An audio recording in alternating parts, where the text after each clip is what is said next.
Service in Austin, San Antonio has issued a severe thunderstorm warning for southeastern Frio County, southwestern Atascosa County until 5:30 p.m. Central Daylight Time.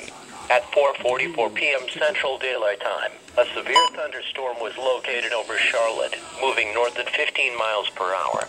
Another severe thunderstorm is moving into far southeast Frio County, moving north at 15 miles per hour as well. Hazard, 60 miles per hour wind gusts and quarter-size hail. Source, trained weather spotters. Impact, hail damage to vehicles is expected. Expect wind damage to roofs, siding, entries. Locations impacted include Pleasanton, Jourdanton, Poteet, Charlotte, Shettle, Goldfinch, Bigfoot, Kyatt, Davis, Iuka, Amphion, Inns and Dobrowolski. For your protection, move to an interior room on the lowest floor of a building.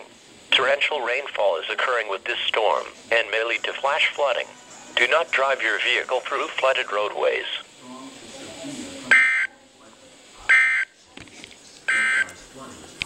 The National Weather Service in Austin